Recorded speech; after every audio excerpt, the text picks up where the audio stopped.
When we called in the middle of the night, our partners answered. If confirmed, I look forward to building on that success and those relationships. I will keep this committee informed.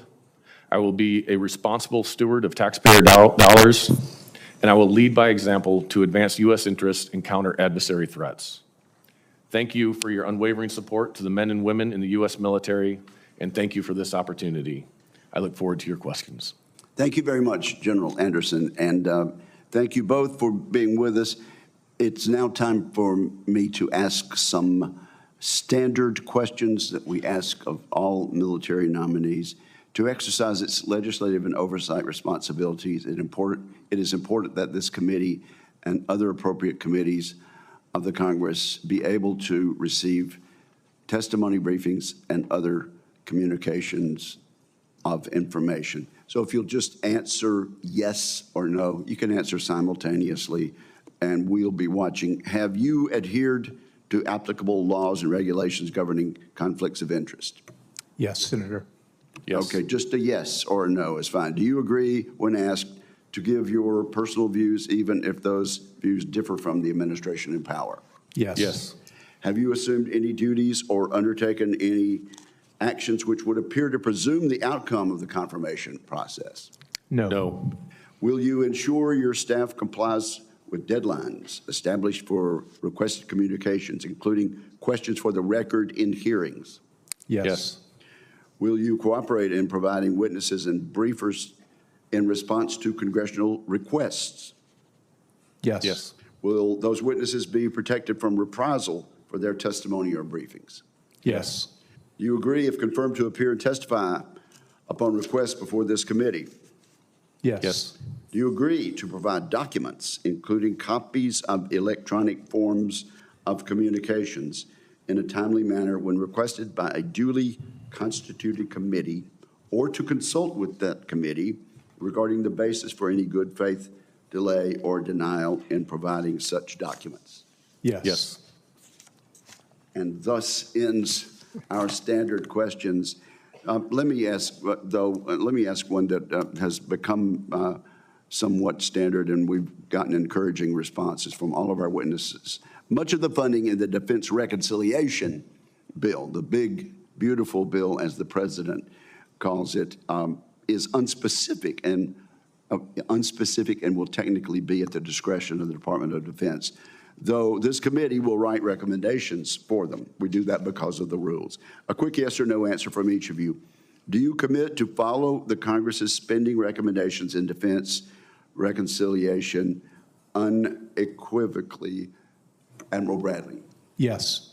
General Yes. Anderson. And Admiral Bradley, you in particular will be receiving quite a sum of money for SOCOM priorities, and we want to work together to make sure it is used for the most pressing needs. So I thank you for your answers there.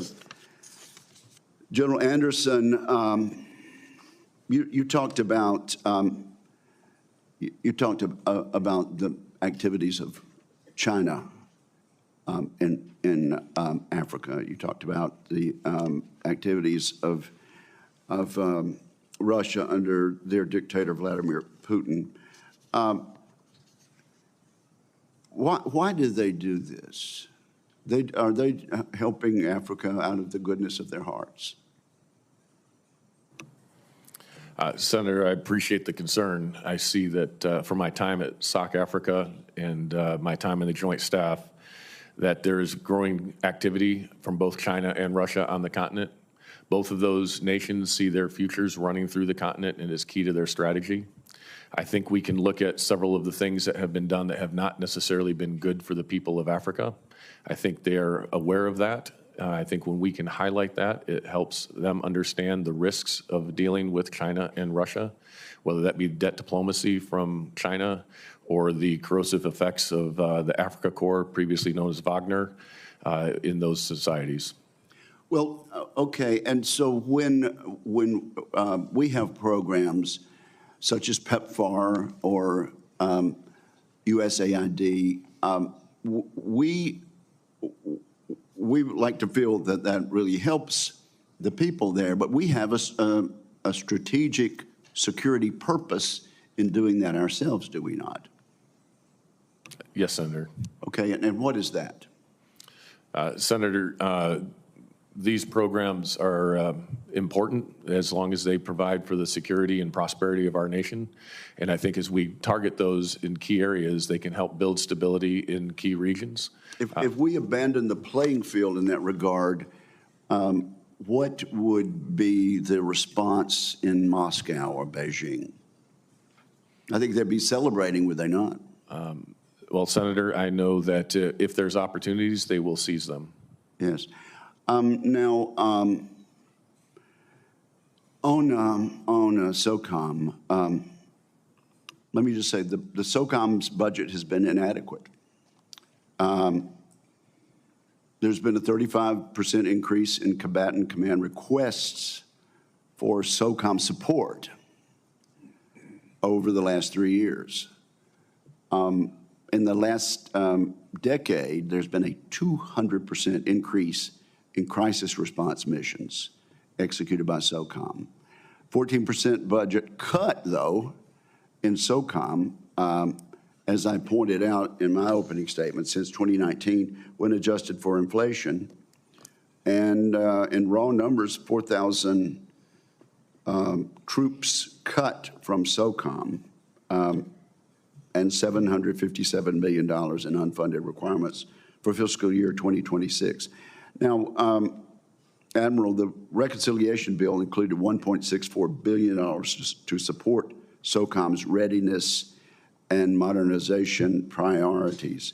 Do you agree with me that SOCOM's budget is inadequate to meet growing global demands? Senator, as you've described it, I've heard General Fenton make a compelling case with those same statistics and believe those to be true. And let me just point out to you and make sure you agree. Reconciliation was always meant to be additive to, not a replacement for the core budget. Absent real growth in SOCOM's future budget request, your command will face significant resourcing challenges. Is that correct? Senator, we will absolutely use the resources that are provided to us with ruthless prioritization to go down through the tasks that are given to us. Inevitably, though, with the current operations commitment that exists, that will mean that we will have to mortgage some of our modernization initiatives to be able to pay for that readiness to sustain those current operations. Well, listen, we will not be able to be generous with either of you, but we do want to hear what you really need, and we're going to be depending on the two of you and your teams to let us know that, because if something goes wrong and you didn't have the capacity to cover it, then they shouldn't look to you if this body hasn't provided you with the resources. So thank you very much. Senator Reed, you are recognized. Thank you very much, Mr. Chairman. When General Fenton delivered the posture statement last year, he said, I quote, "Our interagency efforts also have included close cooperation with the Department of State and U.S. Agency for International Development with the implementation of the Global Fragility Act in coastal West Africa, fundamentally focused on preventing crises in failed states before they can occur." Similarly, AFRICOM Commander General Langley testified, U.S. investment focused on stabilization, conflict prevention, and peace building, democracy, governance, economic growth, and public health attack the roots of terrorism and tyranny more than bullets and airstrikes ever will. For both of you gentlemen, why are such efforts in our vital national security interests and not just humanitarian good deeds? And what do we risk by walking away from these investments? Admiral Bradley? Senator, thank you. In my 34 years, I've had the opportunity on many continents to work closely with our humanitarian, our AID, our diplomats. And I've seen the executors, even at the non-governmental organization level, provide important capability for the U.S. I also recognize, however, that there are many priorities, as we just talked about, and the prioritization of the budget across those is a difficult thing to balance and to manage. I pledge and I believe that throughout time we have always worked as an integrated interagency to be able to bring the multiple levers of influence and power that the U.S. needs to achieve its policy objectives. And if confirmed, I would pledge to continue that. General Anderson, particularly in Africa. Yes, Senator. From my time in South Africa, much like Admiral Bradley, I've worked extensively with State Department, USAID, and NGOs across the continent to meet requirements. Africa is very much an economy of force theater, so we have to maximize the limited resources we have. So going forward, we'll look at where we can find those opportunities, whether it's with State Department and the aid that they can provide, bringing and working with the non-governmental organizations. We've worked closely with several in Africa. Also looking at opportunities with the Office of Strategic Capital or private equity, as private firms may be able to invest and help in some of these areas as well. And I think one of the things that AFRICOM is positioned well to do is to convene people to have these discussions, understanding we provide the military aspect of it, but we can provide a venue to bring folks together to look at the security implications of these investments. Given the current situation in which the State Department is being hollowed out and that USAID is being effectively abolished, have you lost a valuable strategic tool? Senator, I understand that's still under review for the foreign assistance and that much of that's being transferred to state. So if I'm confirmed, I would have to assess what's available and how we can best use that for our national interests. Admiral Bradley, the same question. Are you losing a very valuable tool? Senator, I'm very confident that however the distribution of those tasks and those efforts are made, we will continue to work with them closely to make sure we bring the best combination of those levers and tools to bear. Admiral Bradley, what are your modernization priorities for SOCOM? Senator, thank you. As we look to the future, the conflicts that SOCOM might be called to participate in, I've had the opportunity this last 3 years to participate in General Fenton's leadership team as a member of the board of directors. And we focused, as you've seen in his testimony, on how to penetrate and power project in contested environments. We see that through the lessons learned on the battlefields of Ukraine, even into the Red Sea, and certainly as we contemplate what a future fight against China might look like. So contested environments and being able to arrive with the element of surprise are a critical component. A second priority, though, is also the ability to operate within the ubiquitous technical surveillance environment that is evolving around us today. It provides certainly challenges to our ability to, again, arrive with that element of surprise, but also opportunities. And here, the partnership with Cybercom, with Spacecom, and with your special operators is particularly important. And so those strategic partnerships and relationships and modernization of that partnership, I think, is critical. Thank you. Finally, General Anderson, if I may, you've have valuable experience on the ground already as commander of special operations in AFRICOM. With respect to Somalia, do you think a continuous presence is essential? I'm sorry, Senator, I missed where? In Somalia. In Somalia. Senator, as you know, we've had presence there for quite some time. We have seen some limited success there in training their forces. The Dadaab force is a capable counterterrorism force.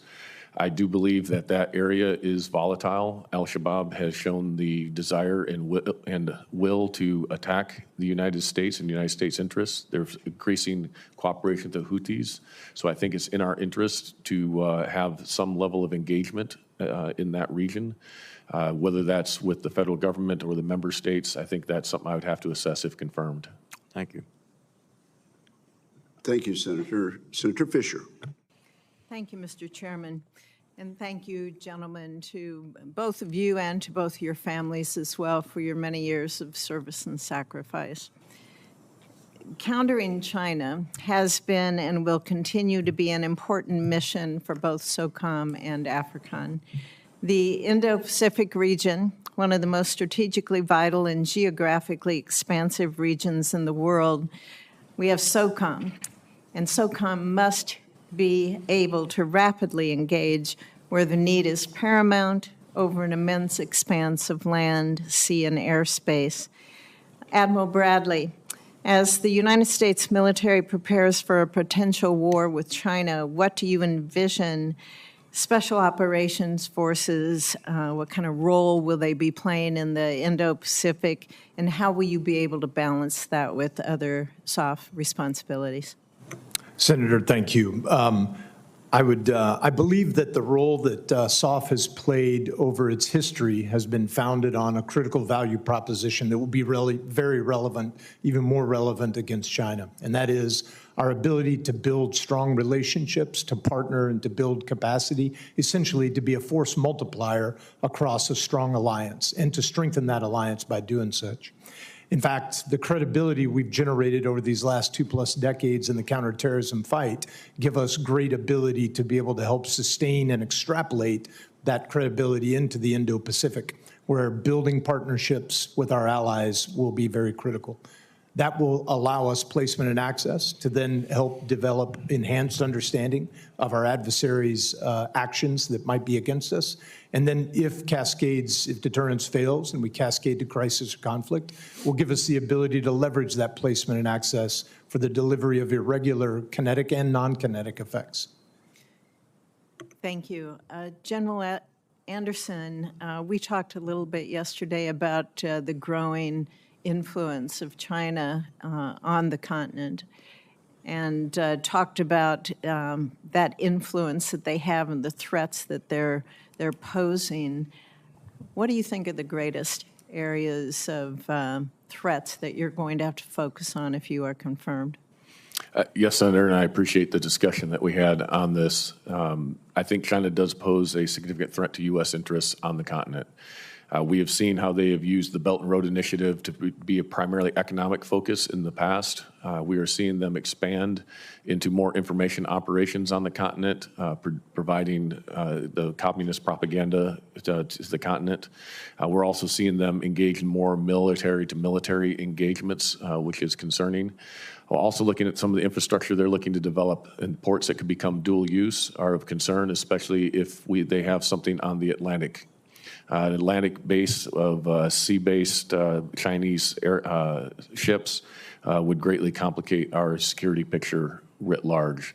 So working across Africa, I think, to identify where China is not working in everyone's interest is important. And I think also engaging in the information domain to highlight some of these malign activities is important as well. We also spoke a little bit about losing some of our nation partners who have been a great help to us on the continent.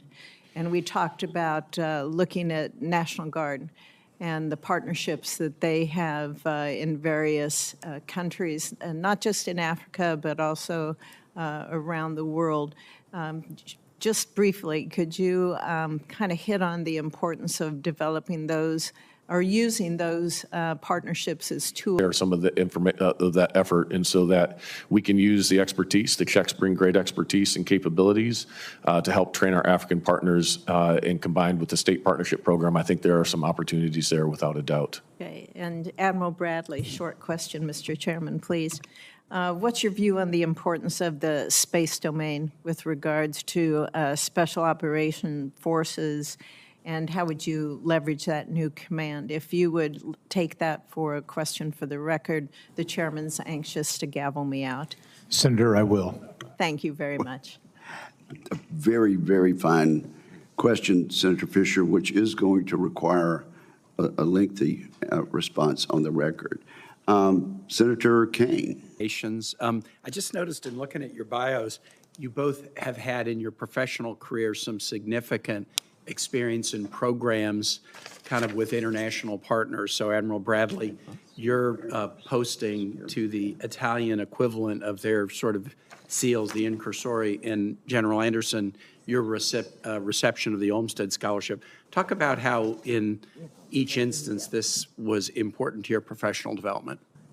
Senator, thank you. I think I was most surprised and rewarded with being able to see the world through the eyes of a different culture. And as close even as the Italian culture is to America, in fact, many immigrants, a large portion of the country here, but they could still see the same event in a decidedly different way. I believe that experience both deepened my family's closeness, an appreciation for the rest of the world, but also helped to deepen my own empathy to be able to understand the way other people might see things. So you clearly conveyed a benefit to these Italian allies by being posted there, but also received a benefit in return that has helped you in the leader you are today. General Anderson, tell us about the Olmsted program. Yes, Senator, it was in hindsight, a transformative program to be able to study abroad and to be immersed in the culture. Like I said in the opening statement, when I was there after 9/11, you couldn't walk through any town square without seeing a memorial to the United States and to the Americans that were lost. Matter of fact, when I walked to school that morning on September 12th, there's a statue of Thomas Georg Masaryk, the first president of the Czech Republic. On that square, you couldn't walk through it because it was covered with flowers and candles. And across the chest of the statue was in Czech, a banner that said, "We stand with you for democracy." It was a pretty powerful reminder of what those relations mean and what the American way of life and our values stand for to many people. And this was a number of years ago at a time when it probably would have been hard to imagine a land war in Europe, but the relationship the United States has had with the Czech Republic, including in the current conflict in Ukraine, has been a very important one. We also have a lot of programs where we bring military leaders from other nations to the United States to participate in programs at the Naval War College, the Army War College, and others. If you benefited from the experiences in the Czech Republic and in Italy, I believe from my own observation, these programs are also pretty important to building relationships with foreign military leaders who come to the United States. Do you share that view? Senator, I do. Yes, the reason I asked the question, I was interested in the commonality in your resumes in this way, is I'm very, very worried about the budget that the administration has submitted, and the rescissions package we voted on is dramatically undercutting these exchange programs. I haven't yet seen the effect in the DOD, but in the rescission package that we passed last week, it was very not specific about details, but you can tell a little bit from how these rescissions will be used in state from looking at the administration's submitted budget. The administration's submitted budget for 2026 basically eliminates a lot of funding that goes into this. The Bureau of Education and Cultural Affairs in the State Department, which handles these programs for diplomats, the recommendation is that it be cut by 93%.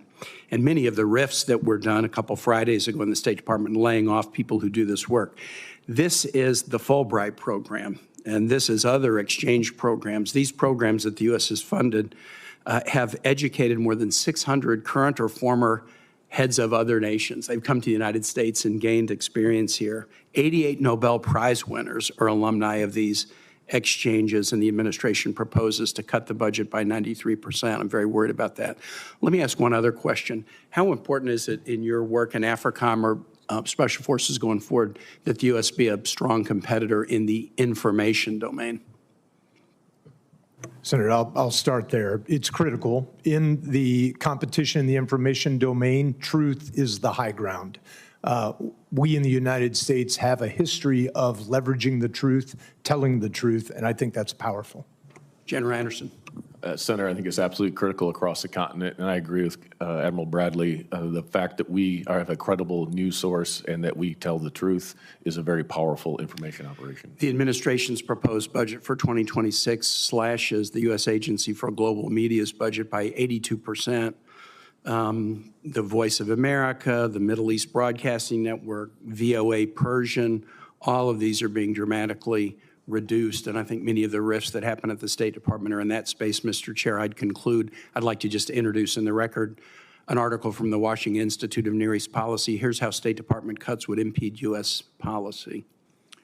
Dated July 3, 2025. Is there objection? Without objection, so ordered. Thank you very much, Senator Kane. Senator Cotton. Gentlemen, welcome. Congratulations. Thank you for your continued service. Thanks to your families for their service and sacrifice as well. Admiral Bradley, Special Forces were targeted for reductions in forces and funding in recent years by the past administration. Could you explain what it takes to turn a conventional soldier, sailor, airman, or Marine into a special operator? How many years does it take to build that kind of expertise and ability? Senator, thank you. First, I have to say we have the benefit of being able to draw from the best and the brightest across this great population of the United States. Our services do the principal recruiting, and we have the opportunity to be able to draw from within those recruits. But Special Operations provides a very, very valuable recruiting tool for those services as well. Once a candidate assesses into a service and has the initiative to want to volunteer to come to one of our selection assessment programs, a rigorous process both of their resume, of their psychological resilience, of their physical capabilities begins, followed by some amount of training and really grit determination. On the backside of that, that may take anywhere up to a year, depending upon the program. Then additional advanced training will continue. And then finally, the operator or the member will be assigned to an operational unit where, frankly, another amount of apprentice to master progression begins. And so for a fully up and round operator to reach leadership status, it's not uncommon for that to take 6 or 7 years. So if Special Operations Forces were to face cuts, you don't just lose capability, you lose a lot of time as well. That's correct? It does take time to build that operator. Yes, Senator. Versus, say, just for the sake of comparison, the Army can send someone from the first day of basic training through infantry training to an infantry platoon in maybe 6 months. Obviously, they're a brand new private, just out of training, but 6 months versus many years. I think we should be mindful of that contrast. What's your assessment on how drones are changing the modern battlefield? Every day there's new reports of new developments in drone warfare in Ukraine. We saw a couple of months ago, Ukraine launched audacious attacks from inside of Russia with pre-positioned drones. It appears that Israel may have done something similar inside of Iran. I know you've probably given this a lot of thought in your current job and looking ahead to your future job. Senator, I don't think it's unfair to call this a revolution in military affairs. The changing, accelerating pace of technology, the ubiquitous information environment, and the advent of man-machine teamed autonomy on the battlefields of the world today are absolutely changing the character of warfare in our very eyes. Within Special Operations, and I believe the initiatives, frankly, that you have initiated here with the Forged Act, the SPEED Act across the way, and the President and the Secretary's initiatives to drive innovation within the department are critical to allowing us to use the innovative spirit of our operators to be able to capture those problems and opportunities we see on the battlefield and turn them into new man-machine teamed approaches. Thank you. General Anderson, given your current role and also the threat of drone attacks from terrorist groups in your future role, what are your thoughts on this question? Yes, Senator, I appreciate that. It is transforming the battlefield. We are at a critical inflection point in history, much like the industrial age matured in the early 20th century. The digital age is maturing now. As Admiral Bradley mentioned, it's not just the drones we see today. It's what does it mean when we have autonomy and AI behind those drones and we have swarm attacks. That is not necessarily science fiction. That is in the future. So we have to take this very seriously, not just taking on the drone operations, but also what do we do to counter them and defend against them. This is a grave concern for me as I look at the African continent, as there are vulnerabilities out there for our forces, but it's also a vulnerability for our partners as well. And I guess I should say that it's not just potential terrorist groups, it's also potential insurgencies, uprisings, clashes of the kind that we see with unfortunate frequency in Africa as well. Okay, thank you, gentlemen. Thank you, Senator Cotton. Senator King. you, Mr. Chairman. First, I want to welcome both of you, congratulate you on your nominations, and acknowledge Liz in the audience, resident of Maine, as you noted, General Anderson, proud graduate of the University of Maine. I hope, Liz, you'll convey to your family in Maine that you saw me working. I appreciate your being here today. Mr. Chairman, I have a statement from our brother Jim Inhofe on the AFRICOM legislation from 2008 when it was first adopted, and I'd like unanimous consent to enter it into the record of this hearing. Without objection, it is so ordered. As all of us know, Senator Inhofe was a great champion of our interests in Africa, probably the greatest in the Senate. I note in his statement, again from 2008, my resolution recognizes the strategic importance of the African continent and encourages the Department of Defense, the State Department, and USAID to work cooperatively together with our African allies to bring hope to the continent. We've sort of been talking around this today. We just made one of the greatest geopolitical mistakes in my lifetime in the last several weeks by essentially abolishing USAID. And I don't expect either of you to answer questions directly about that because it could jeopardize your appointment. But there's just no question. The term soft power is kind of unfortunate because the emphasis is on soft, but it's power. And as both of you have testified, communications is important, relationships with the countries, stabilization, anti-terrorism, developing good relationships, the PEPFAR program, the malaria program, education programs, democracy promotion programs are essentially are essential to our ability to compete with the Chinese and the Russians in the African continent. In talking to some friends who have been deployed there, their view was that we just made an enormous gift, particularly to the Chinese. And as the chairman suggested in his opening statement and questions, there's no question in my mind that our recent actions in essentially dismantling and abolishing AID has met with celebration and approbation in Russia and China. General Anderson, one of the things that concerns me, and it relates somewhat to the AID question, but more generally, is the rise of terrorism. And you mentioned September 11th. That was 19 people. And my concern is with our so-called pivot to the Indo-Pacific, we're taking our eye off the terrorism ball. Could you share with us the thoughts about the status of al-Qaeda and ISIS in Africa and what we should be watching out for and being concerned of?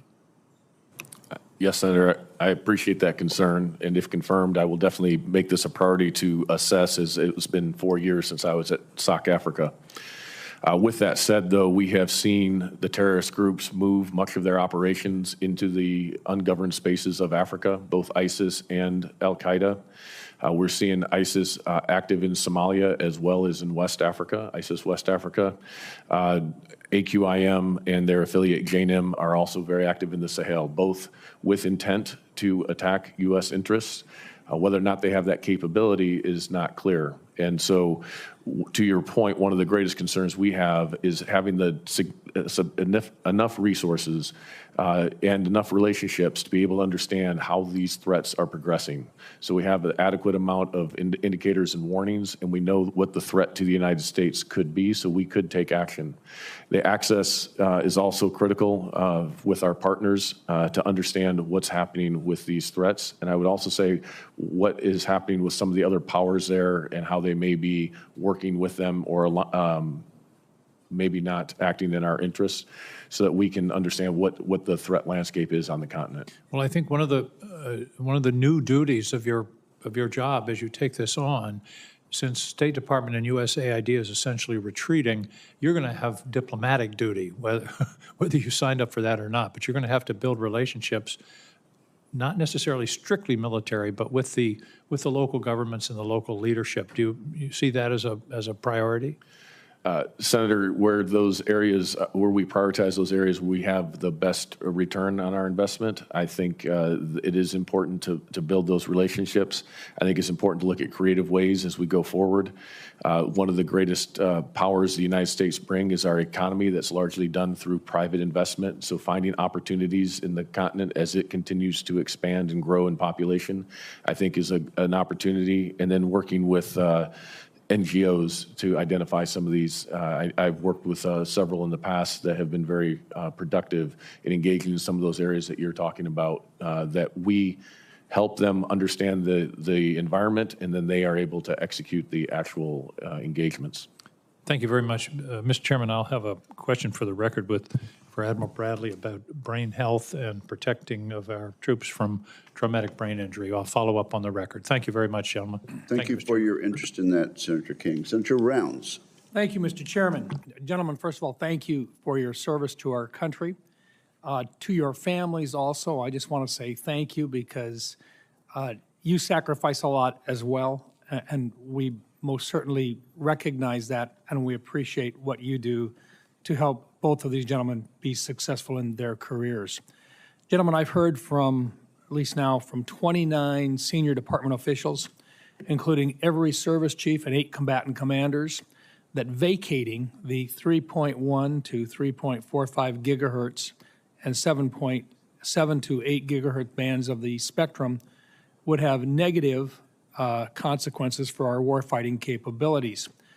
Being forced to share these bands with commercial interests in a non-optimal way would have the same impact.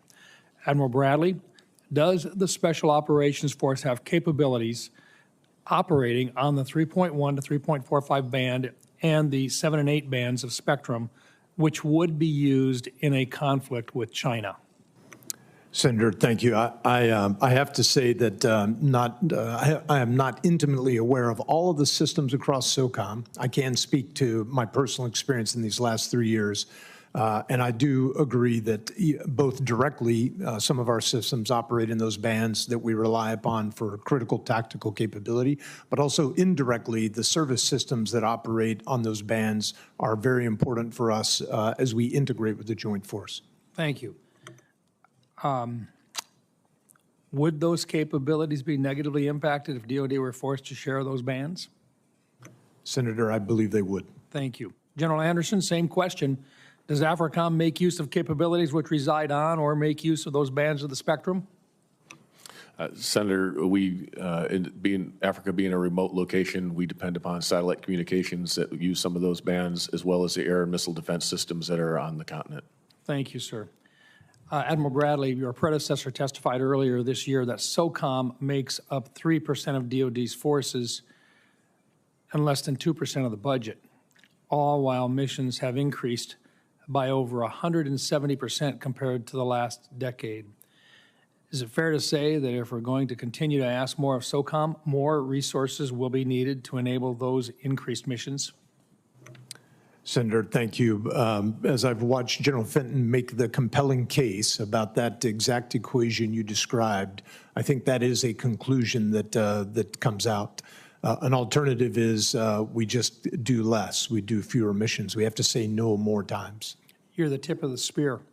Seems to me that we should be doing everything possible to make sure that those young men and women have the best and capable technologies and weapon systems available to them. General Anderson, how do you assess AFRICOM's role in countering Chinese and Russian influence in Africa, particularly in regions where entities such as the Wagner Group or the PRC-affiliated commercial ventures are exploiting governance or security gaps? What strategies do you believe are most effective in addressing these challenges? Senator, I appreciate that question. I think that is a critical area. How do we counter what these powers are doing on the continent when they run counter to U.S. interests? One of the areas when I was at SOC Africa that was useful was engaging with the partners and explaining to them what those risks were when they were working with these partners, especially when Wagner was trying to expand into the Sahel. While they have gotten a foothold there, we were able to explain to them the risks that that would entail, the corrosive nature of those engagements, the lack of human rights that those nations bring. And so that was helpful in buffering. It also helped in some of the other coastal West Africa states as well. As far as China, I would say it's similar of engaging and countering some of the malign influence operations that are out there. We saw across the Sahel counter-Western, counter-French, counter-U.S. propaganda take hold, and that then turns the populations against our interests. Wouldn't it be fair to say that there is a combination of hard power, military power, but there's also the desire to have not just that stick, but the ability to offer other capabilities as well? Can you give me some examples of what we would call soft power that might be available or be very helpful to you based upon our current situations in Africa? Yes, Senator. Across the breadth of what our nation brings is important. Whether that's called hard power or soft power, it's influence, and how can we engage constructively with them?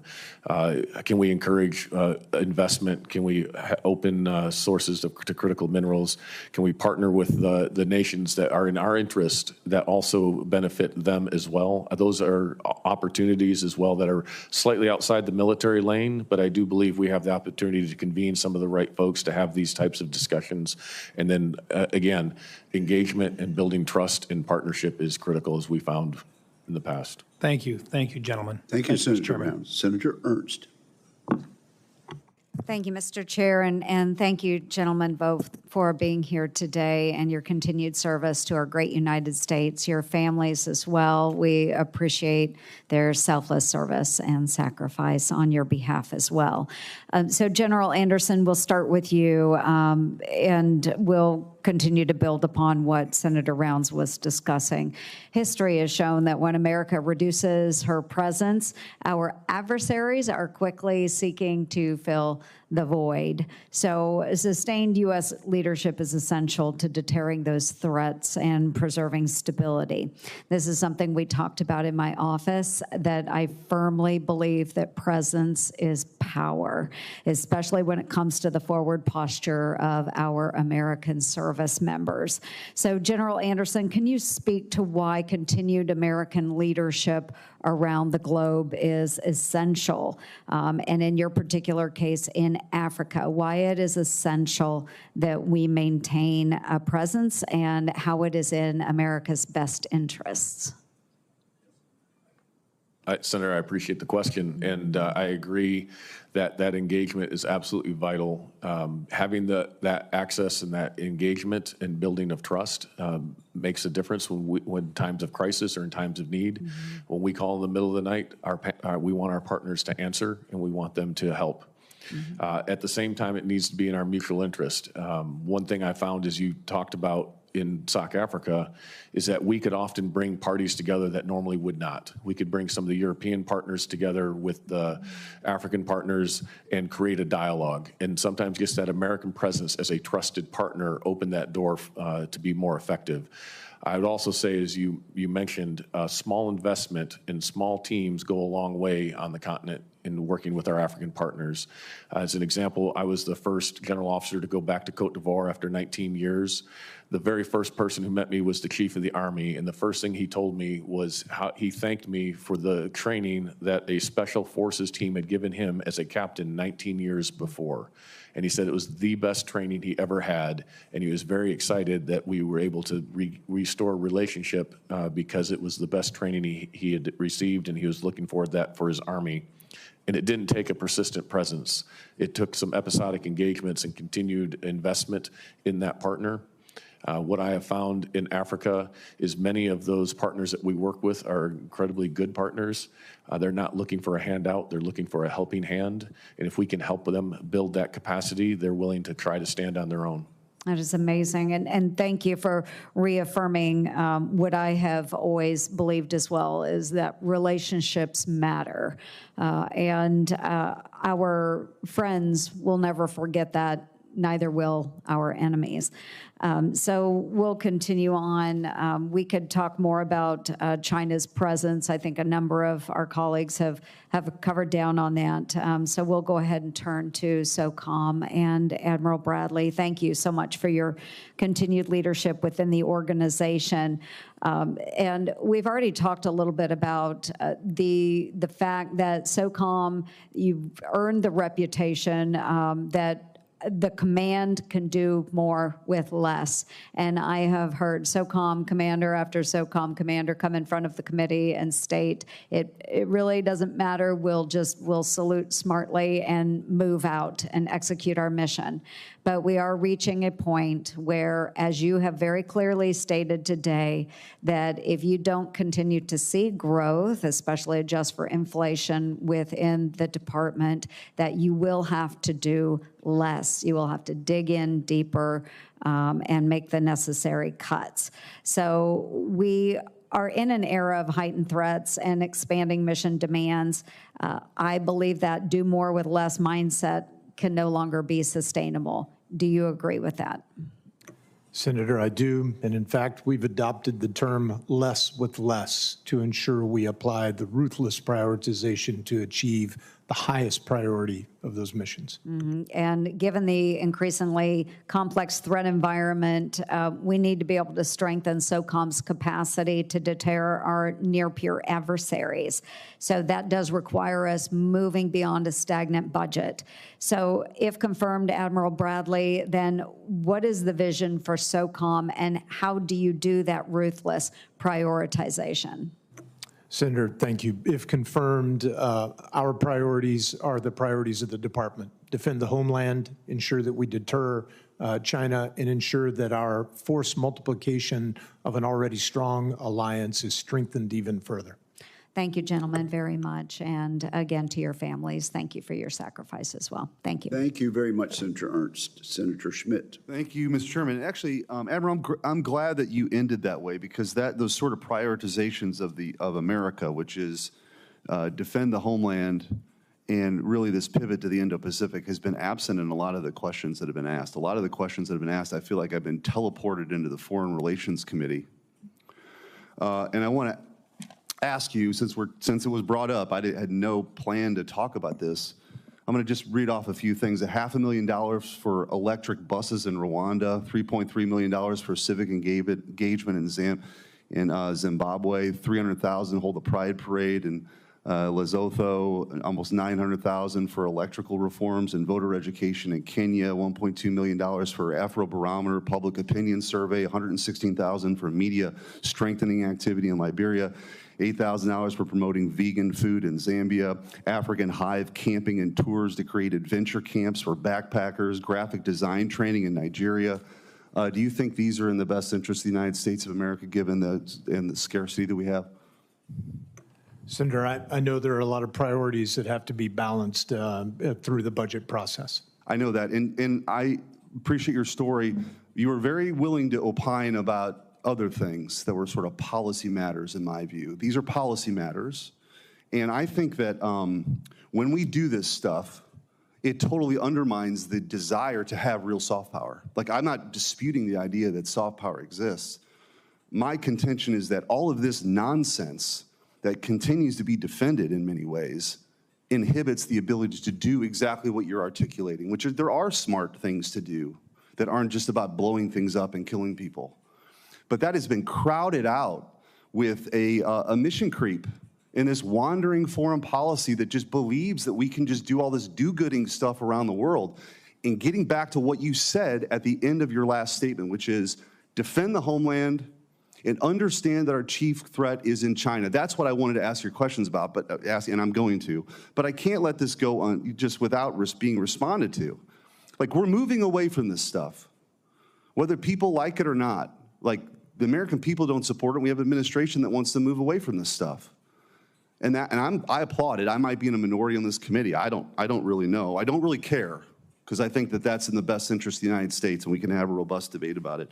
But I do want to ask you, because we're in this great powers competition, how does SOCOM assess the right balance between sort of the counterterrorism mission that's existed for a long time and isn't necessarily going away versus this kind of direct action, and especially as it relates to irregular deterrence and kind of this gray zone activity that's happening in the South China Sea and places where our allies are really in real threat. And we're not talking about electric buses in Rwanda. We're talking about, communist China here. Senator, thank you. Having had the opportunity to be a part of our counterterrorism operations, since 9/11, I've seen us achieve some great successes to diminish the threat against the homeland. The credibility that has come from that gives us very powerful entree with the alliance members in the Indo-Pacific. All of our national defense strategies since 2018, the INDSG, all illuminate the importance of that alliance. I believe that force multiplication effort is a critical capability.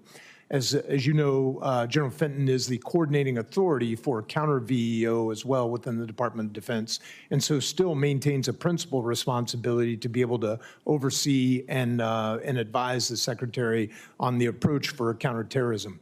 The most acute of those threats, those VEOs with external operations, aspiration, and capability are the top priority threats that we as a whole integrated interagency orient our priorities against. And I believe in many cases, in one instance in particular, the case of the Philippines is a great example. I was going to ask you about that, yeah. That where our work with the Filipinos over the last 2 decades has allowed them to be able to keep that terrorist threat at bay and frankly allowed us to weather a very difficult diplomatic season with a particular leader there and now come out an even stronger ally.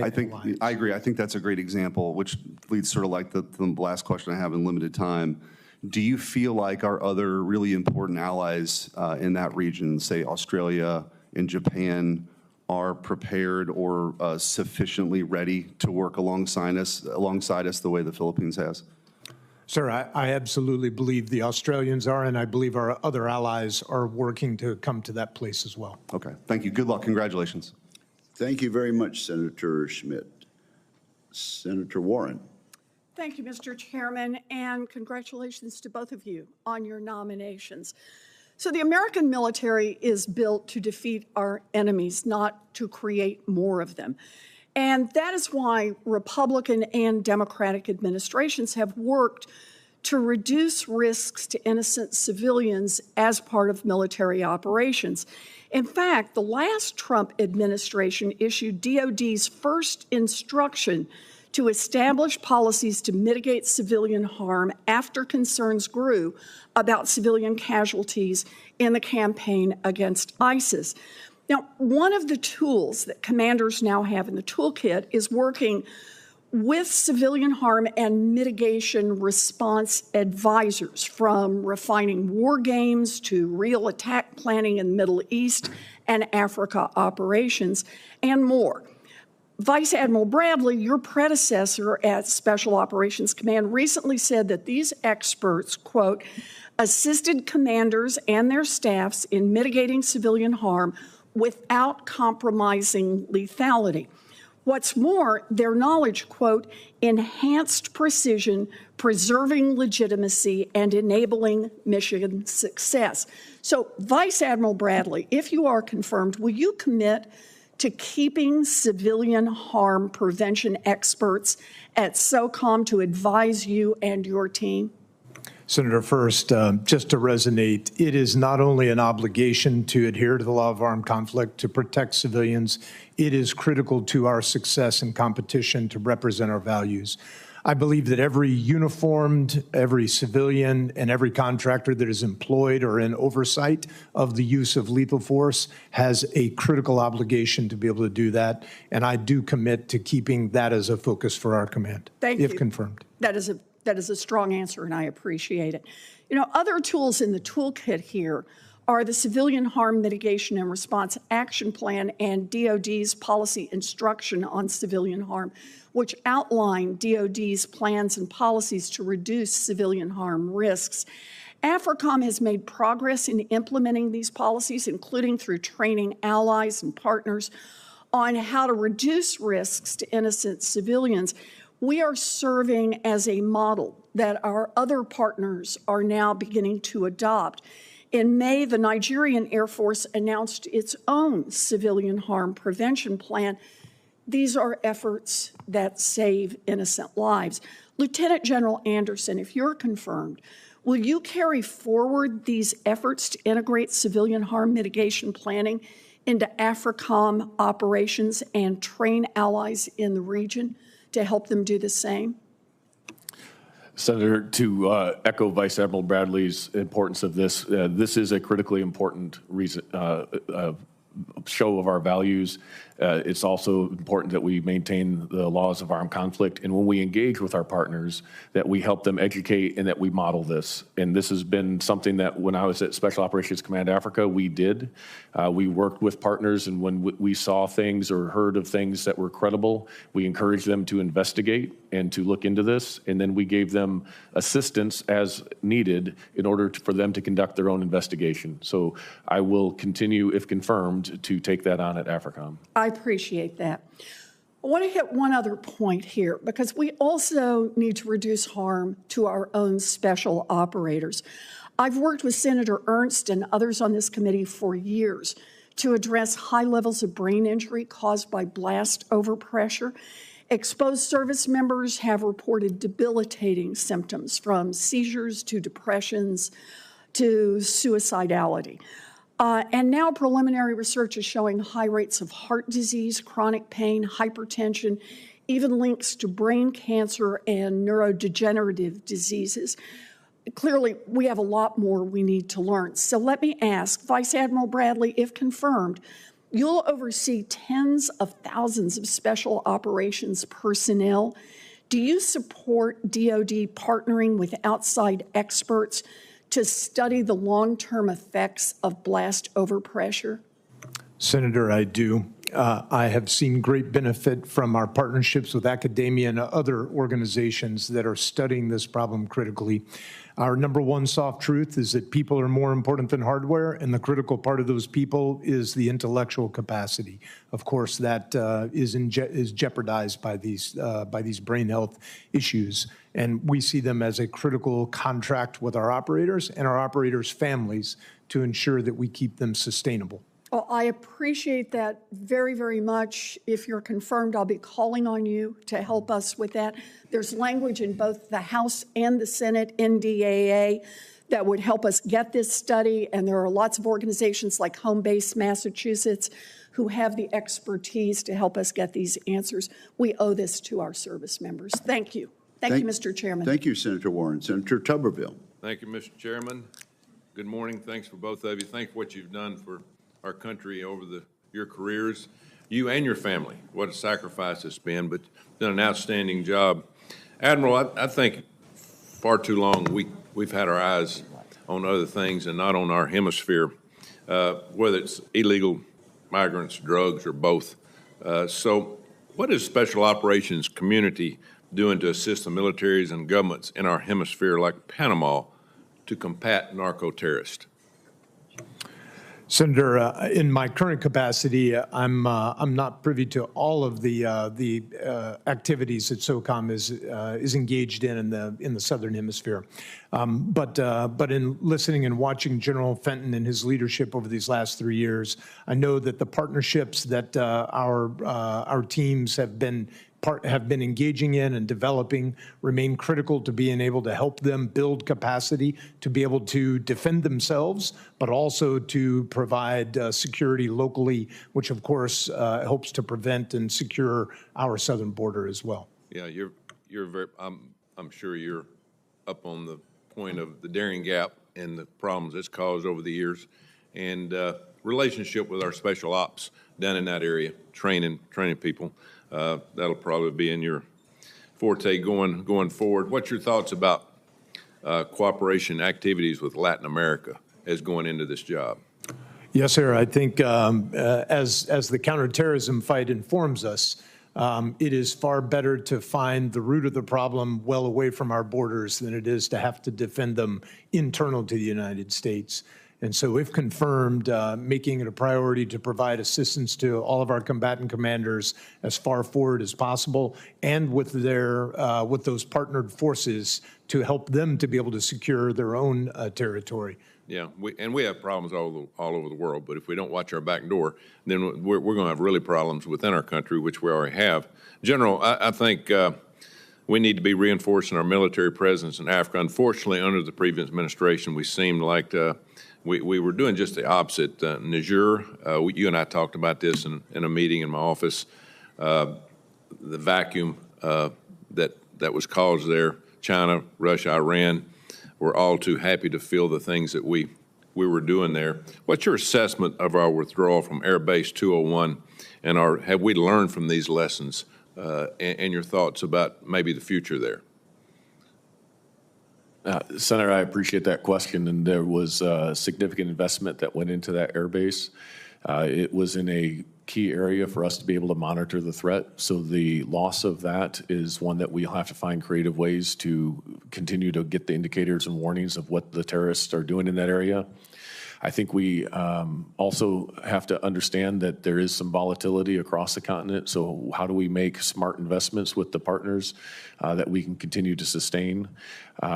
I will say that the relationships that we built in Niger with the military over several decades are still there.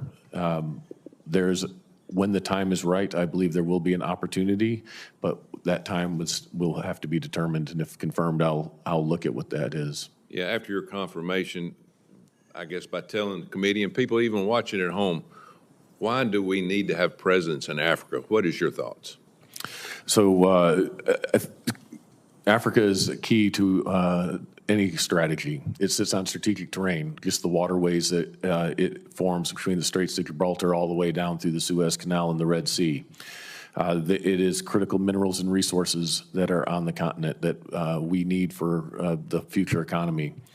Both China and Russia see their strategies going through the continent, and they are going to engage there. And so we can cede that ground or we can compete in that ground. And I think we have a very powerful tool to compete with. As Admiral Bradley mentioned, nobody brings more credibility to the counterterrorism fight than the U.S.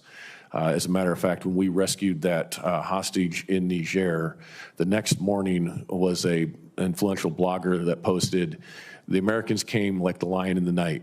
They killed their enemies and rescued their own. No other nation on earth could do that." And that is a powerful symbol across the continent and around the world of what our military and what the United States is capable of. And I do think that some level of engagement in Africa does matter. I'd agree it's an economy of force, but a small investment goes a long way so that we don't have strategic surprise that then distracts the United States from focusing on the rising threats in the Pacific and other areas. Thank you. Thanks, Mr. Chairman. Thank you, Senator Tuberville, and well said, General Anderson. Senator Sheehy. Thank you, Chairman. General, I want to thank you for what you just said there, because we've been hearing a lot today about how pulling back investment in certain programs in Africa is going to end the world and cede the entire dominance of China. The reality is what you just said is what the real power projection is. When we can display to the world that we are going to protect our interests and our people ruthlessly, no matter what, that is what the real power projection of the U.S. military is about. The soft stuff is absolutely important. Being able to project economic power and stability is important, but nothing will ever supersede what you just said. So thanks for saying that. Thanks to both of you and your families for what you've done for this country and continue to do. Admiral, over to you. We're facing a very challenging naval atmosphere against China. They're building ships faster than we can, 230 times faster than we do, as a matter of fact. So if we should face a maritime conflict, our most asymmetric advantage is going to be our undersea special operations capability, how we can project that power manned and unmanned. Would you take a moment here and just explain to me your commitment to that program and how we're going to make sure it remains dominant? Senator, thank you, and thanks for your service in that community as well. I believe from my time serving in our undersea community that the partnership between special operations and the Navy in this regard is singular in the world in its sophistication. The ability to arrive with the element of surprise is unparalleled through this approach. It gives us advantage, asymmetric advantage, not just in warfighting, but also in the ability in competition and in crisis.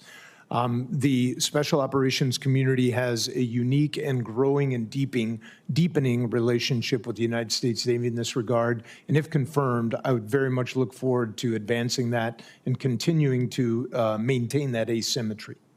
Thank you. And for both of you, a similar question. Last time we fought a war in Indo-PACOM, we had about 5,000 seaplanes that were a critical part of our logistical and tactical network across the region, from moving insurgents to spies, to supplies, to logistics, to rescuing ship's crew and down airmen in areas that at the time were out of range.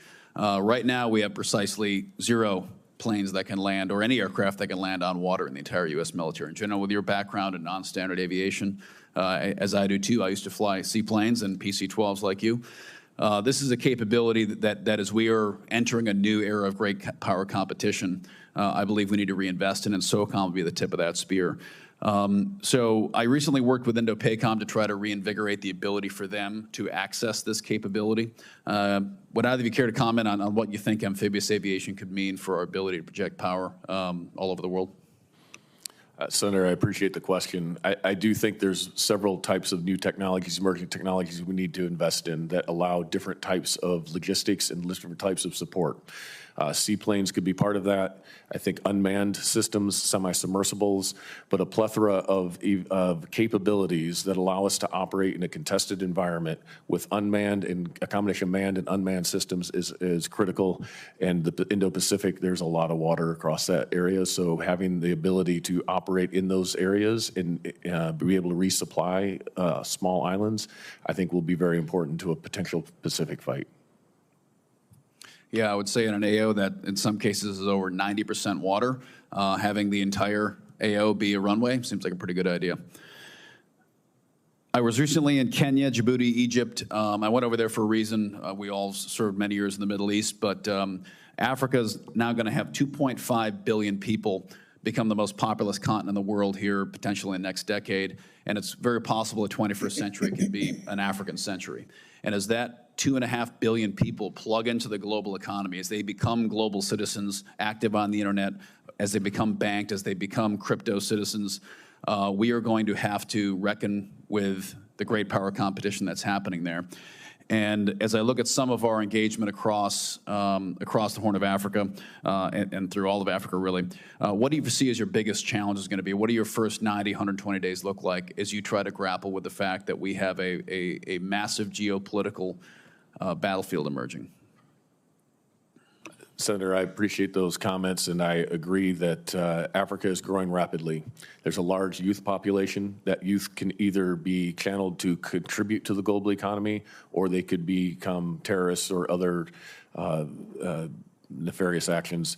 What I would say to that is that the first thing I would look at is, do we have the right access and placement in order to have the indicators and warnings to prevent that strategic surprise?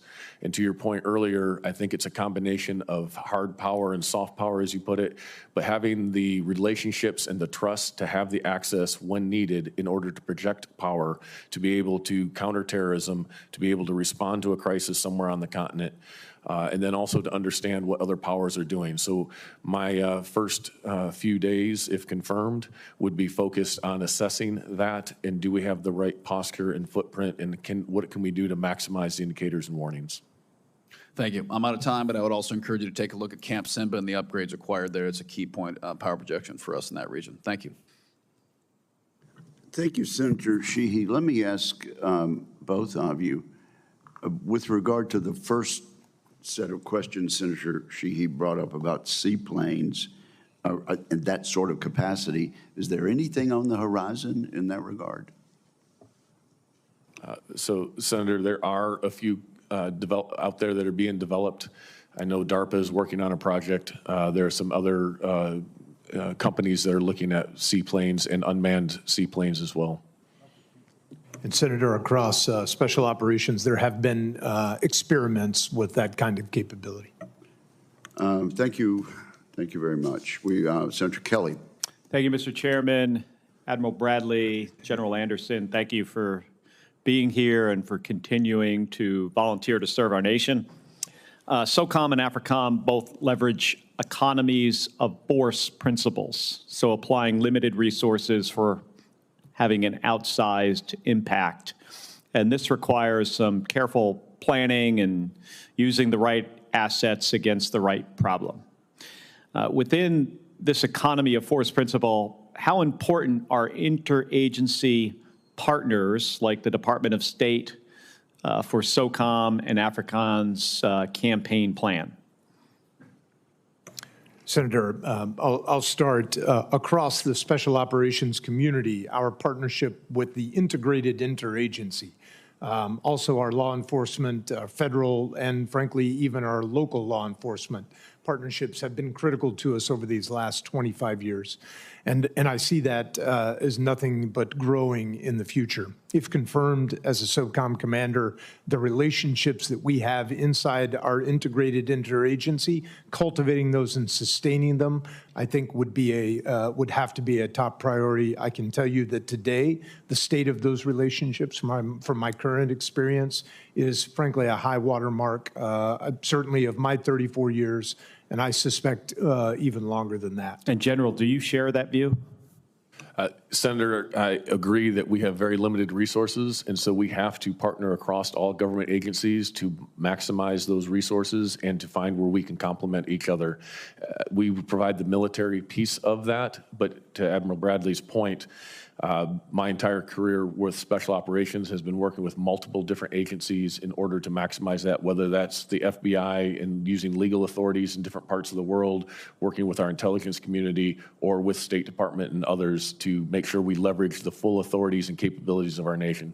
One of my big concerns here is the impact that the cuts to USAID within the State Department is going to have on our ability to build some trust with partner nations. That's a concern of mine. I'm not going to put you on the spot here on that topic, but I think it is something that I hope the two of you think about. Admiral Bradley, China and Russia currently waging some irregular warfare campaigns against us and our allies in a lot of different places. PRC is using violence to impose their will on the Philippines in the Second Thomas Shoal, and Russia has a long history of using irregular warfare, most recently in Ukraine. And leveraging your most recent experience as the commander of JSOC, how does the U.S. effectively wage irregular warfare to compete and win with Russia and China in the gray zone? Senator, thank you. In my last 3 years, I've had the opportunity to be a member of the SOCOM Board of Directors and really watch our theater special operations commands who are responsible for operations for the joint SOF community inside those areas. And I can tell you that our principal advantage that the SOF value proposition brings is understanding and enhanced understanding of those insidious actions, which are really preying on our alliance structure. Being able to illuminate that predatory activity gives our diplomats and our whole of government and our allies power to be able to stand against it and be resilient to it. That in turn strengthens our alliance and deepens our credibility when we want to partner and build capacity there. All right. Well, thank you. And finally, in my last minute here, General Anderson, I traveled, it's been about a year and a half now, but in the Sahel and, just parts of Africa where Wagner is pretty active, especially on social media, to exploit coups in Western Africa, commit human rights abuses. And when the Russians gain a foothold in these countries, they use a significant amount of disinformation to intimidate the local population, stifling opposing views while they claim to provide security.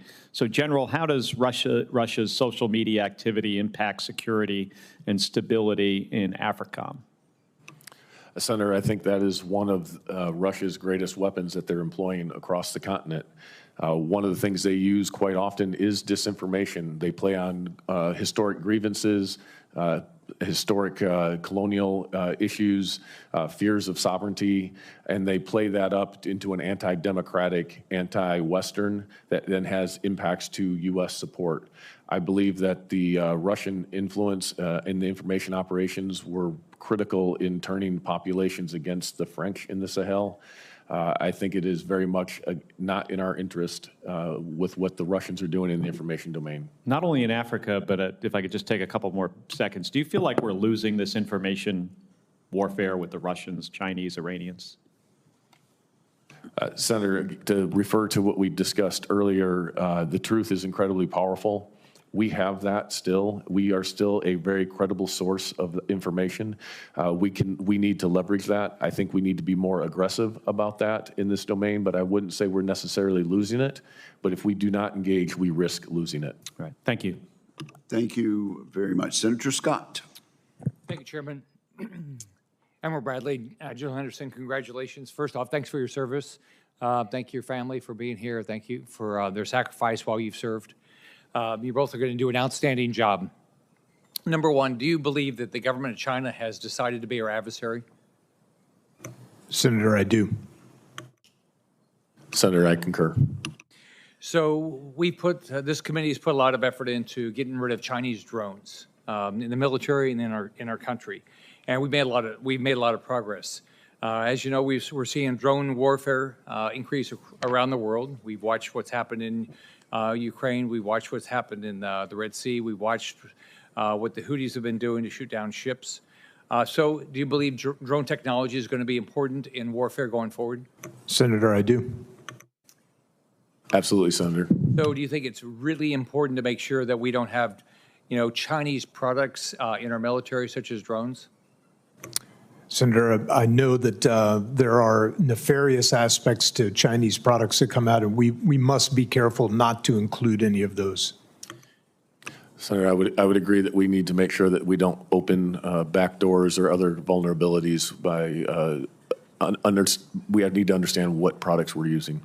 So whether it's Chinese drones, computers, printers, drugs, products like garlic that's grown in raw sewage, you think it's important that we make sure none of that is used by our military, and we're never dependent on any of it? Senator, I do resonate with those thoughts, and though I can't speak to all the details, certainly we must be cautious of anything that comes from China that would be part of our kill chain or part of a military chain of production.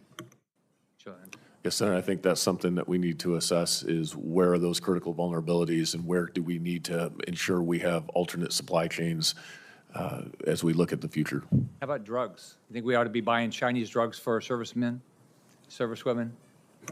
Senator, I have to say I can't speak to the details of our drug production chain. I'm sorry. Senator, I'm not familiar with the details of that either. Off the top of your head, do you think we ought to have Chinese drugs in our bodies?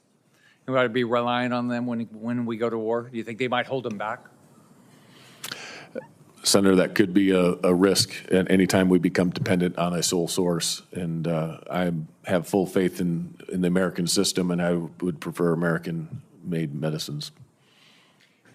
I've encouraged to see Secretary Hegseth announced last week that is removing CCP cloud services out of the DoD, which was added, unfortunately, during the Obama era initiative. So just last question, do you think it's really important that we continue to do everything we can to get all Chinese products, all Chinese apps, everything, drones, computers, printers, drugs, everything, as much as we can out of our supply chain for our military? Senator, I do agree with that. Yes, Senator, I agree. We should eliminate as many vulnerabilities as we possibly can. Thank you.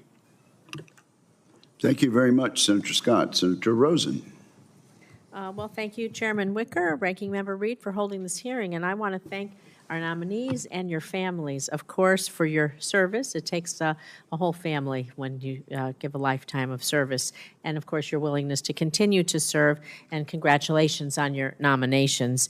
And I want to go right into the Houthis and their relations with al-Shabaab, because the Iranian-backed Houthis are diversifying their military capabilities and leveraging regional conflicts to expand their influence.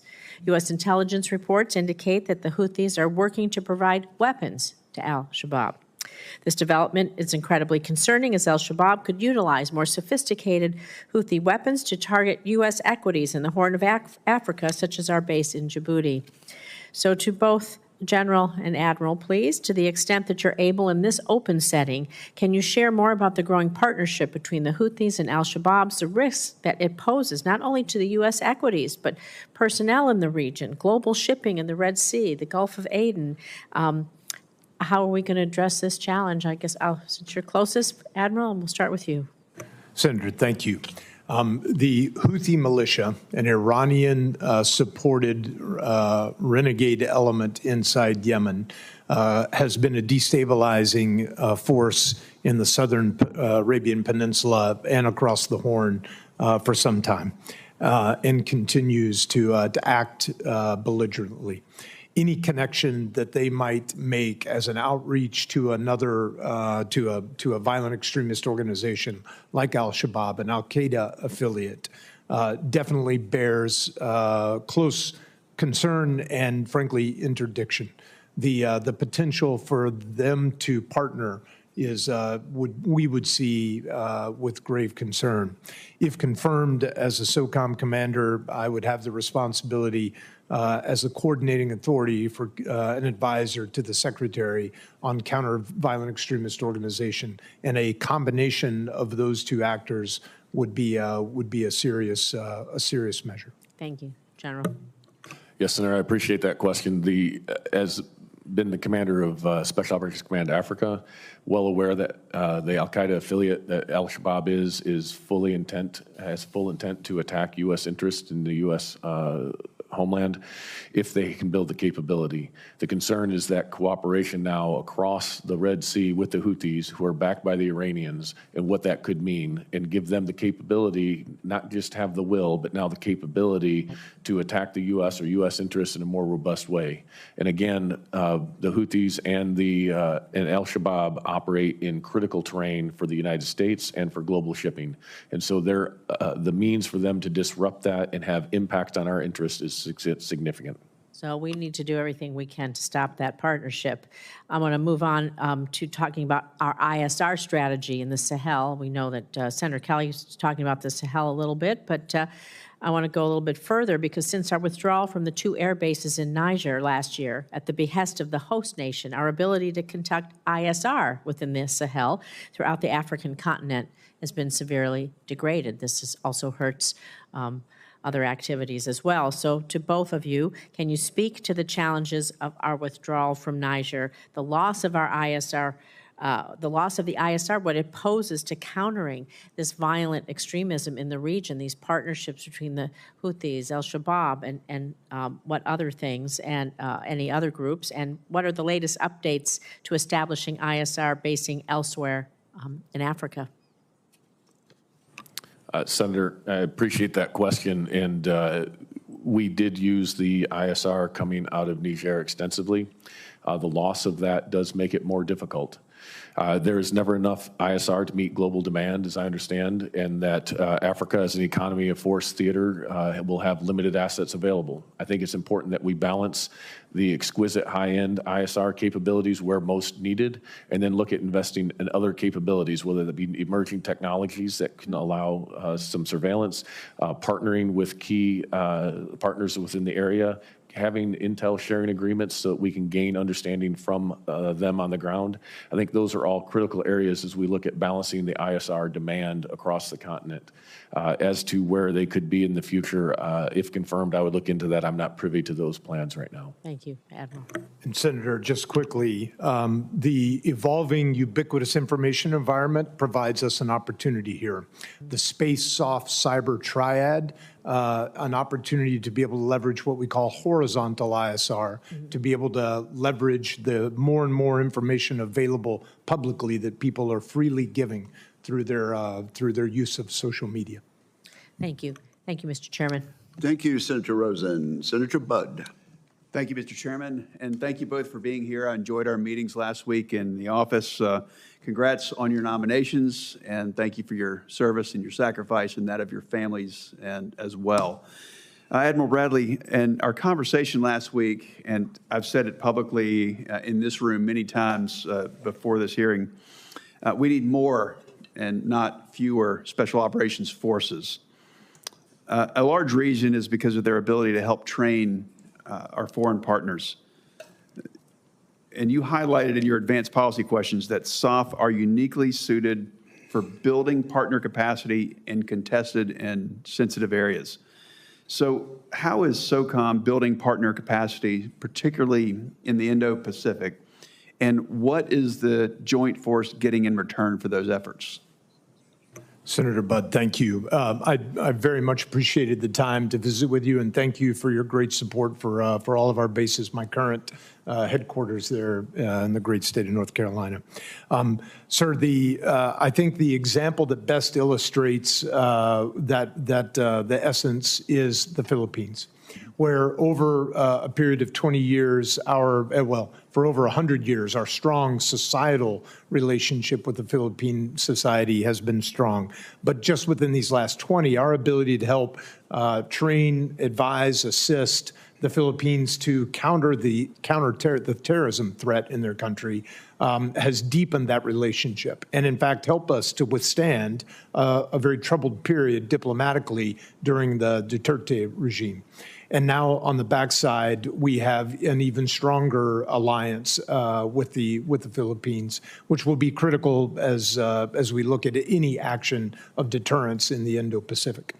I certainly wouldn't want to speak for Admiral Paparo to talk about the overall region and where this fits relative to his other priorities, but I know from a soft perspective, our contribution to partnerships throughout the region are important, and we really bring that credibility from the counterterrorism fight to help leaven and deepen those. Thank you very much. General Anderson, I want to read you a quote from the DoD's 2024 annual report to Congress on military and security developments involving the PRC. So I'll tee it up with this and I'll ask you a question about it. It says, some of PRC's Belt and Road Initiative projects could create potential military advantages such as PLA access to select foreign ports to pre-position necessary logistics to sustain naval developments or deployments in water such as distant as the Indian Ocean, the Mediterranean Sea, and the Atlantic Ocean. So here's my concern. I'm concerned that the PRC's access to ports and the potential military advantage that this could give them. So alongside Senators Kelly and Scott, I introduced the Strategic Ports Reporting Act. It's a bill to require monitoring of the PRC's access to foreign ports. So if confirmed, do you commit to looking into the PRC's access to foreign ports in your area of responsibility? Senator, if confirmed, I will look into that, definitely. Thank you. And would you be willing to share with us some of your concerns in that area, particularly with PRC access to foreign ports? Senator, I think as we've seen across the Indian Ocean into the African area, AOR, into the Atlantic and even the Mediterranean, China is investing in ports globally. I think that should be concerning to us. I think it should be concerning to us not only that they could potentially use those as dual-use military ports, but what access can they deny U.S. forces or U.S. commerce is necessary in time of conflict. And so I think that this is an absolute critical area that we need to understand the vulnerabilities that may be posed by this. It doesn't mean that we don't believe in free commerce and economics, but at the same time, we need to understand our national security interests and what these may entail. Thank you very much. Question about the North Carolina National Guard, and we have state partners in the AFRICOM AOR. It's Malawi, Zambia, and Botswana. So, General, how do you view the future of the state partnership program and its ability to strengthen regional stability in Africa? Senator, I think the state partnership program is one of the greatest programs we have within the department. It builds long-term relationships. The nice thing about the National Guard and the partner nation is those same people will see each other decade after decade, and that builds a really powerful relationship that I think I know we can build upon. As a matter of fact, it was the California National Guard that we called upon to get the first information in Ukraine because they had long-standing relationships with that state partnership program there. The same thing can happen in Africa, where a small investment can have a great return for us in the future. Thank you both. Chairman. Thank you. Further questions? We're told that Senator Shaheen is on her way. Does, I can fill a little time, Mr. Chairman. He's great at that. and there's a vote going on also, but yes, the Well, gentleman is I was recognized. struck by the Admiral's comment that they'd moved 27 times in their career. My first job was moving furniture for Allied van lines in this area. Most of our customers were military families, and I'll never forget a military spouse saying, in terms of damage to the furniture, 7 moves equals a fire. So congratulations on surviving multiple fires. Thank you, Senator. Senator King, I'm a veteran myself, and I only served 4 years active duty. It seems to me that those people who've made 20 moves have been able to throw away a lot of things that my children and grandchildren may have to deal with, since I haven't moved now in over 30 years.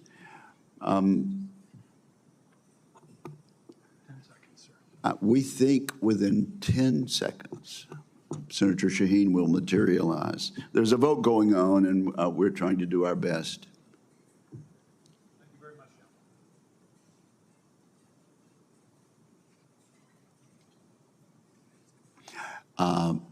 I don't believe we'll be able to go on with our hearing. So I want to thank our witnesses for their testimony, and there will be an opportunity for questions on the record.